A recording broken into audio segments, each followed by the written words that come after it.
রাধে রাধে, শুভ সকাল। আজকে সকাল সকাল দেখতেই পাচ্ছ শাড়িটারি পরে নিয়েছি। আর তোমরা আমার আগের ভিডিওতে তো নিশ্চয়ই দেখেছো আজকে আমার বর্মশাইয়ের জন্মদিন। আরে হ্যাঁ, এখনও কিন্তু পুরো রেডি হইনি। তো চলো পুরো রেডি হয়ে তোমাদের সাথে দেখা হচ্ছে। রেডি হয়ে চলে এসেছি। আর জানো তো আজকে আমি তাড়াতাড়ি রেডি হয়ে গেছিলাম। আর এই দেখো উনি এখনও রেডি হচ্ছে। কি আর বলবো, থাক থাক, আজকের জন্মদিন, আজকে আর ঝগড়া ঝামেলা করবো না। তো ফাইনালি দুজনেই রেডি হয়ে যায় আর ছটপট বেরিয়ে পড়ি। তো হ্যাঁ, কোথায় যাচ্ছিলাম বলো তো? আজকে যাচ্ছিলাম একটু পুজো দিতে।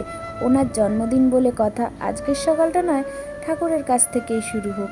আর 1 বছর আমাদের দাদু মারা যাওয়ার কারণে আমরা কোনো মন্দিরে যেতে পারিনি। তো ফাইনালি আজকে অনেক দিন পর এক জায়গায় পুজো দিতে যাচ্ছি। আর দেখেছো, তোমাদের সাথে কথা বলতে বলতে পৌঁছেও গেছিলাম, কারণ আমাদের বাড়ি থেকে বেশি দূরে নয়। আর এই যে এই মন্দিরেই গেছিলাম আজকে পুজো দেওয়ার জন্যে। আর ওই দেখো উনি ধূপকাঠি মিষ্টি টিষ্টি নিয়ে হাজির হয়ে গেছে। আর আমরা চলে যাই ঠাকুরের কাছে, মানে যেখানে পুজো হচ্ছিল ওইখানে চলে গেছিলাম। আর এই দেখো আমি এখানে প্রথমবার এসেছিলাম। আর তোমরাও একটু গোবিন্দ দর্শন করে নাও। কি সুন্দর মূর্তিটা দেখেছো? এটা একটা পাথরের শিলা। আর এটা হলো নৃসিংহদেবের মন্দির।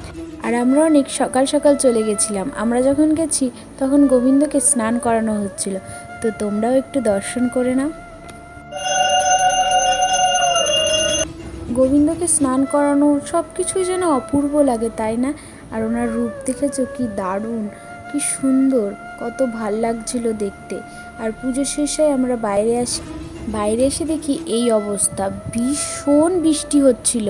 আর দুজনে একটু সুন্দর করে ভিডিও বানিয়ে নিচ্ছিলাম। আর একটা জিনিস দেখবে, এই দেখো আজকে এই মন্দিরে বিয়েও ছিল কিন্তু একটা।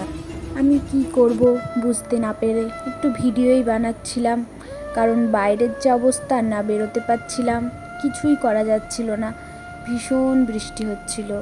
আর ওদিকে কিন্তু বিয়েও শুরু হয়ে গেছিল।